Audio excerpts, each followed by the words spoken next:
Hello friends, good morning, welcome to back my YouTube channel. तो friends, ये video बहुत ही इंपॉर्टेंट होने वाली है उन लोगों के लिए जो लोग करंटली में जॉब ढूंढ रहे हैं। एंड प्रोवाना में अभी रिसेंटली हायरिंग चल रही है बहुत सारे प्रोफाइल्स पे, वो आपको डिटेल्स में आगे पूरा वीडियो में बताऊंगा, तो प्लीज़ वीडियो को पूरा देखें। एंड इंटरव्यू प्रोसेस क्या होता है वो भी बताऊंगा, क्योंकि अभी ये मेरे रिसेंटली सब्सक्राइबर ने मुझे कमेंट किया था, जो स्क्रीन पर आपको शो हो रहा है कि प्लीज़ वीडियो मुझे जो मैनेजर राउंड में क्वेश्चन पूछा जाते हैं इंटरव्यू उसका उसके मतलब सजेशंस दे कि किस टाइप के क्वेश्चंस पूछे जाते हैं। तो आगे मैं वीडियो में आपको पूरा स्टेप बाय स्टेप बताऊंगा कि इंटरव्यू प्रोसेस क्या होता है, कैसे क्लियर करना है इंटरव्यू, एंड इसमें जो सैलरी क्या रहती है किस प्रोफाइल में, तो मैं आपको पूरे डिटेल में वन वन बताऊंगा। एंड आप ऑलरेडी आप लोग जानते हो मैं बहुत सारी वीडियो हायरिंग से रिलेटेड बनाता रहता हूँ, तो प्लीज़ चैनल को सब्सक्राइब जरूर कर लें। आई होप आप लोगों ने कर लिया होगा। एंड वीडियो को लाइक करें, और आपको कोई डाउट्स हो तो एंड में कमेंट कर दें, मैं आपको उससे वीडियो बना के आपको बता दूंगा, ठीक है। क्योंकि मैं एक्सेप्ट करता हूँ, मेरे पास ज़्यादा टाइम नहीं होता कि मैं वन वन किसी को रिस्पॉन्स कर पाऊँ। व्हाट्सएप पे बहुत सारे मुझे चैट्स पे मैसेज आते हैं, बट मैं रिस्पॉन्स नहीं कर पाता हूँ। एंड कॉल्स आते हैं तो वो तो बिल्कुल नहीं उठा पाता हूँ, क्योंकि यू नो दैट कि मेरा नाइट शिफ्ट रहता है एक दिन 7 से मॉर्निंग 5, तो मैं 2 घंटे एक्सटेंड करके ओटी वगैरह करता हूँ, फिर आता हूँ, फिर मुझे सोना होता है, वीडियो बना के एडिटिंग करके अपलोड करने में बहुत समय बीत जाता है, ठीक है। तो इसलिए बहुत मेहनत करता हूँ आप लोगों के लिए। आप लोग प्लीज़ कमेंट और सब्सक्राइब जरूर किया करें, ठीक है। अब मैं वीडियो को स्टार्ट करता हूँ कि अभी जो क्या है कि सबसे पहले मैं आपको बताता हूँ कि प्रोवाना की हायरिंग क्या है, ठीक है। प्रोवाना की हायरिंग के बाद बताऊंगा कि इंटरव्यू क्या क्वेश्चन पूछे जाते हैं, क्या मैनेजर क्या पूछते हैं, एचआर क्या पूछते हैं।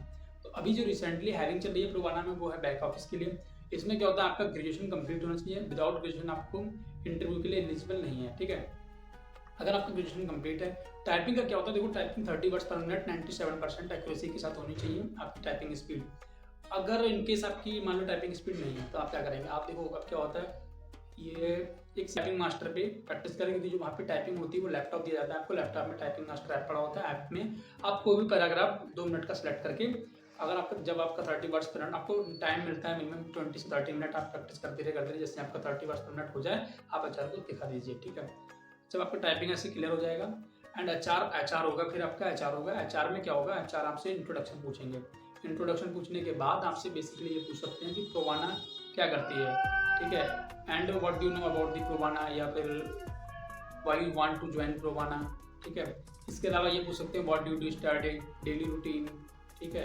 And memorable day of life, जैसे तुम्हारा बर्थडे वगैरह होगा तो इसके बारे में आपको एक्सप्लेन करना होता है। बेसिकली उनका ये इंटेंशन रहता है कि आपसे आपकी जो कम्युनिकेशन स्किल को चेक कर पाएँ कि आप कितना अच्छे से कितना बोल पा रहे हैं, कितना अपने आप को प्रेजेंट कर पा रहे हैं। एंड थर्ड जो आपका रहता है, जो आप अपना सीवी में मेंशन करते हैं हॉबी वगैरह, जैसे मान लो आपने कर दिया प्लेइंग क्रिकेट या फिर सिंगिंग, तो आपसे किसी सिंगर के बारे में पूछ लिया, आपका फेवरेट सिंगर कौन है, आपने बोल दिया अरिजीत सिंह, तो आप उनके बारे में बताइए थोड़ा सा, ठीक है। ये जस्ट ऐसा जरूरी नहीं कि जो सारे क्वेश्चन मैंने आपसे बताया यही पूछ जाए, कोई भी एक क्वेश्चन पूछ सकते हैं, दो एक दो एक दो, इससे कि आपका वो डिस्ट्री आपको क्या बोलते हैं, आपको समझ पाए, ठीक है। आपकी स्किल्स को चेक कर पाए, ठीक है। तो इसके बाद जब आपका ये क्लियर हो जाएगा फिर होता है एप्टीट्यूड टेस्ट। मैंने यही यही होता है, मैं कई सारी वीडियो बता चुका हूँ कि आपको एप्टीट्यूड टेस्ट की तैयारी अच्छे से करनी पड़ेगी, क्योंकि इसमें 24 जो मार्क्स होते हैं, 24 क्वेश्चन आते हैं, उनमें से आपको 19 करेक्ट करने होते हैं पासिंग मार्क्स के लिए, ठीक है। एंड जो क्वेश्चन आते हैं वो किस टाइप के बताता हूँ। देखो जैसे आपका मिसिंग नंबर्स हो गया एंड सीक्वेंस हो गया, जैसे 2 4 8 12, 2 4 8 12, अगर नेक्स्ट क्या होगा 16। तो इतना इजी नहीं मैं बता रहा हूँ, जैसे कि गवर्नमेंट जॉब लेवल के ही होते हैं, तो आपको अच्छी तैयारी करनी पड़ेगी। बाकी रीजनिंग की बहुत सारी वीडियोज यूट्यूब पर पड़ी हुई, तो आप एक वीडियो देख लें, आपको आइडिया लग जाएगा। और वो क्या बोलते हैं, पासा जो होता है उसके होते हैं कि 6 4 ये वो, इस तरह से भी कुछ क्वेश्चन होते हैं। मैं आप रीजनिंग में देखो आप समझ जाओगे किस तरह का मैं बोलना चाह रहा हूँ। एंड क्या बोलते हैं, हाँ, आकृति वाले क्वेश्चन आते हैं बहुत, की ये आकृति दी होगी, उसके 4 ऑप्शन दिए होंगे, इनमें से कौन सी आकृति उस पहले में परफेक्ट मैच कर रही है। आपको ऑप्शन दिए होते हैं, ये बहुविकल्पीय होते हैं, आपको कोई करेक्ट आंसर एक टिक करना होता है। एंड इसमें फिर उसका पैराग्राफ होते हैं, जैसे कि जो हम 9th 10th में पैसिव करते थे, एक बड़ा सा पैराग्राफ स्टोरी होगी, उसमें नीचे 4 क्वेश्चन दिए होंगे, उस क्वेश्चन के नीचे ऑप्शन दिए होंगे, तो आपको ऑप्शन जो आंसर होगा ना वो पैराग्राफ के अंदर ही मिलेगा। ये तो ध्यान से अगर आप पैराग्राफ को रीड करोगे तो आपको मिलेगा। एंड इसमें टाइम रहता है करीब 1 घंटे का, तो आप इजीली 24 क्वेश्चन कर सकते हो, ठीक है। तो पैराग्राफ को अच्छे से रीड करना, फिर उसके बाद अपना टिक करना आंसर।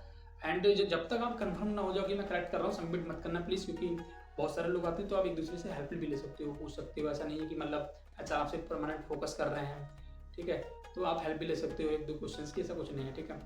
बट ज़्यादातर कोशिश करो कि तैयारी ऐसी करके जाओ कि आपका टेस्ट एक ही बार में क्लियर हो जाएगा। आपका टेस्ट क्लियर, हमारा मैनेजर राउंड में क्या होता है कि मैनेजर आपसे डीपली चीज़ों से पूछने की कोशिश करते हैं जो आपकी सीवी में मेंशन होती है। मान लो अपने हॉबी में भरा है, एक्सेल वगैरह भरा है, या फिर आपने सिंगिंग कुछ भी भरा तो उसके बारे में पूछ लेंगे। एंड सबसे ज़्यादा पूछा जाता है आपसे, अगर आपने कहीं अपने सीवी में मेंशन किया है कि आपने मतलब कहीं जॉब की है, तो आप प्रीवियस कंपनी में आपका जॉब रोल क्या था एंड आप प्रोवाना को क्यों ज्वाइन करना चाहते हैं एंड आपने अपनी कंपनी को क्यों छोड़ा लास्ट वाली कंपनी का। तो इसके सारे कई सारे क्वेश्चंस मेरी वीडियो पड़ी हुई है यूट्यूब पे, वो देख लेना एंड और लोगों की भी पड़ी हुई है तो उनको भी देख लेना। आपको जहाँ से अच्छा लगे, ईजी लगे कि आप एक्सप्लेन कर पाओगे तो वो आप बता सकते हो, लेकिन आपका आंसर फॉर्मली होना चाहिए। इसके बाद आपसे अगर आप फ्रेशर है तो फ्रेशर में इतना ज़्यादा कुछ पूछेंगे नहीं, आपके रिज्यूम से जो एचआर ने पूछा सेम वही पूछ लेंगे। Why left, why did you join, मतलब why left guess job and क्या बोलते हैं डेली रूटीन, ये सब पूछ सकते हैं फ्रेशर के लिए। एंड फ्रेशर की चांसेस जल्दी हायर, मतलब ज़्यादातर प्रोवाना फ्रेशर हायर कर दिए तो फ्रेशर के लिए बहुत अच्छी अपॉर्चुनिटी है। एंड इसमें क्या होता है 5 डे वर्किंग रहता है एंड 1 साइड कैब ड्रॉप रहता है और डिनर रहता है कंपनी की तरफ से। लेकिन ये सब फैसिलिटी जो मिलती है वो सिर्फ नाइट शिफ्ट वालों के लिए मिलती है एंड प्रोवाना ऑल्सो नाइट शिफ्ट के लिए ही हायर करती है, क्योंकि हमारा जो प्रोसेस है वो इंटरनेशनल प्रोसेस है। हम मतलब यूएसए के अकॉर्डिंग काम करते हैं तो ज़्यादातर रिक्वायरमेंट जो रहती है वो नाइट शिफ्ट में रहती है। अगर आप लोग नाइट शिफ्ट के लिए कंफर्टेबल हैं तभी प्लीज़ मुझे सीवी भेजिए, तभी मैं आपको एचआर के लिए फॉरवर्ड करूँगा, क्योंकि फ़ायदा नहीं है अपना टाइम वेस्ट करना, फिर मेरा भी टाइम वेस्ट करना। क्योंकि अभी रिसेंटली कई सारे लोगों ने ज्वाइन किया था, एक दोनों को ये प्रॉब्लम हो रहा था कि मुझे ना मेरी जैसे खासतौर से गर्ल्स को कि मुझे नाइट शिफ्ट नहीं करना है, मैं फैमिली की मतलब कन्विंस नहीं कर रही, फैमिली मना कर रही है। लेकिन मैं आप जब ज्वाइन कर रहे हो आपको पहले बता देता हूँ मैं, नाइट शिफ्ट रहेगा। देखो डे शिफ्ट होता है लेकिन डिपेंड करता है आपके मैनेजर पे। आप ऐसा नहीं कि वो आप पहले दिन गए हो दूसरे दिन बोल रहे हो कि मुझे डेट चाहिए, तो ऐसा नहीं होगा, क्योंकि आपको दिखाना पड़ेगा कि मैं काम अच्छा कर रहा हूँ। अगर आप अच्छा काम करेंगे तो मैनेजर आपको ये सोचेंगे कि यार बंदा अच्छा काम करता है, इसको ऐसे ड्रॉप नहीं करना चाहिए, तो आपको डे में भेज सकते हैं, ठीक है। लेकिन प्लीज़ मोस्ट ऑफ दी मैं अब उन्हीं को हायरिंग दूंगा जो लोग नाइट शिफ्ट के लिए कंफर्टेबल होंगे। नाइट शिफ्ट में आपको बेनिफिट्स भी है, आपको 2000 रुपये का नाइट अलाउंस आता है और जो मैंने बताया कैब वगैरह 1 साइड कैब मिलता है, डिनर मिलता है, ये सब फैसिलिटी है। और जो आपकी सैलरी जो रहेगी, हाँ जो मैं आपसे बात करती हूँ सैलरी की, तो अभी जो हायरिंग है वो बैकएंड में, बैकएंड में आपको बनवा दिया graduation, typing, aptitude, HR, manager and इसमें जो क्या बोलते हैं, हाँ जो सैलरी मिलता है बैकएंड में वो कितना मिलता है। देखो फ्रेशर के लिए सैलरी मिलता है 16,500 इन हैंड, ठीक है। 5 डे वर्किंग है इसमें एंड इसके अलावा आपका जब 3 मंथ ट्रेनिंग के कंप्लीट हो जाते हैं तो 3 मंथ ट्रेनिंग के बाद ही आपका नाइट अलाउंस स्टार्ट होकर सैलरी आता है 18,500, जो कि एचआर भी आपको यही बताएंगे। ये फिक्स है फ्रेशर का यहाँ पे। एंड एक्सपीरियंस का जो लोग डोमेन मतलब सेम होता है, जैसे कि जिन्होंने इंटरनेशनल बैकएंड में इंटरनेशनल मतलब रिकवरी मतलब लोन रिकवरी में अगर जॉब किया हो तो उन्हीं का मतलब वो होता है अकाउंट, जिनको लीगल बैक ऑफिस की अच्छी नॉलेज होती है, तो उन्हीं का एक्सपीरियंस काउंट होता है। तो मान लो 20 से 22 की तक मिल जाएगी।